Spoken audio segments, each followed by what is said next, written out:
Yes next Devi Prasad గారు, good morning అండి. Good morning. Yes Devi Prasad గారు, సో ఏమంటారు? శశిధర్ గారు చెప్పినట్లుగా అదే విధంగా మానవత రాయ్ గారు చెప్పిన అంశాలని మీరేమంటారు? ఏకీభవిస్తున్నారా? గుడ్ మార్నింగ్ అండి. పెద్దలకు నమస్కారం. ముందుగా నిన్న జరిగినటువంటి పాశవిక దాడి అందరం కూడా సభ్య సమాజం మొత్తంగా కూడా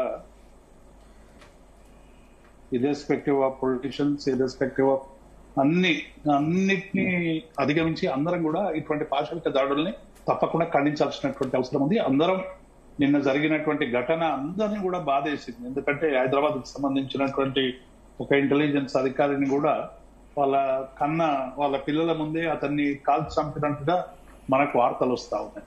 సరే, మీరు ఏం మతం అని అడిగి కాల్చిందా లేదా అని ఒక ముస్లిం కూడా ఉన్నట్టు నిన్నేదో వార్తలలో వచ్చింది. అసలు మతం అడిగిందా, ఇండియా అని అడిగిందా, లేకుంటే మనుషులు అనేటువంటి మరి ఒక క్రూరంగా చంపేటువంటి ప్రయత్నం చేసిండ్రు. మొత్తానికి 26 మంది చనిపోవడం అనేటువంటిది ఇవాళ మనం అందరం కూడా చాలా బాధపడతా ఉన్నాం. ఇక్కడ భారత ప్రభుత్వానికి సంబంధించినటువంటి అంశం ఇంతకుముందు పెద్దలందరూ కూడా మాట్లాడినా, ఇవాళ పాకిస్తాన్ ప్రేరేపితమైనటువంటి ఉగ్రవాదం ఒక యుద్ధం ప్రకటిస్తున్నది ఈ దేశం మీద అని చెప్తున్నటువంటి వాళ్ళు, పాకిస్తాన్ మీద యుద్ధం చేయడానికి ఎవరన్నా వచ్చిందండి?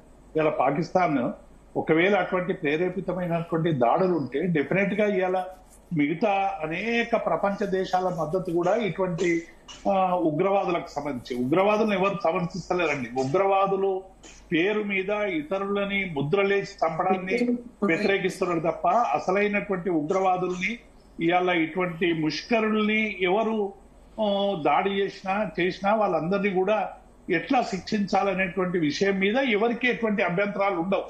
కానీ ఆ పేరు మీద రాజకీయాలు చేయడం, ఆ పేరు మీద ఓటు బ్యాంకును పోలరైజ్ చేయడం అనేటువంటి దాని మీదనే ఇవాళ ప్రజలందరూ కూడా ఆలోచిస్తున్నటువంటి సందర్భం.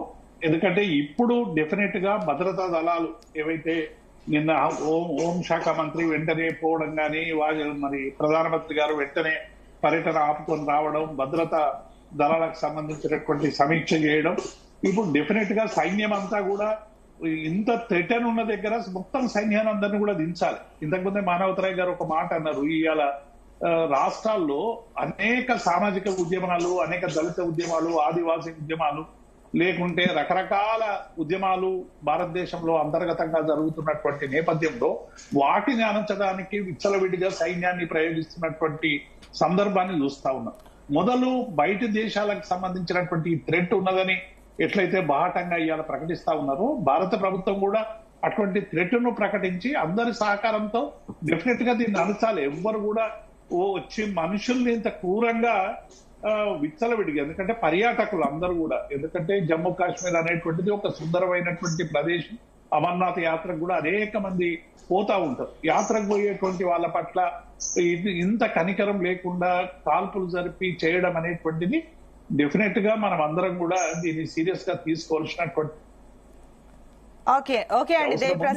అవసరమైన సైన్యం వినియోగించకుండా ఒక్క నిమిషం, అవసరమైన దగ్గర సైన్యం వినియోగించకుండా ఇతర ప్రాంతాల్లో సైన్యాన్ని మోహరించేటువంటి పద్ధతులు మాని ఇప్పటికైనా దీని మీద సీరియస్ గా భారత ప్రభుత్వం స్పందించాలని మేము విజ్ఞప్తి చేస్తాం. ఓకే అండి, సో మీరు అన్నట్లుగా ఇందాక మీరు చెప్పారు, ఎస్ మానవతరాయ గారు కూడా చెప్పారు, ఏదైతే కులాలకు సంబంధించి ఇలాంటి అంశాలు ఏవైతే ఎస్సీ వర్గీకరణ కానివ్వండి, బీసీ అంతకు ముందు రకరకాల అంశాలపైన కూడా తెలంగాణ రాష్ట్రంలో రకరకాల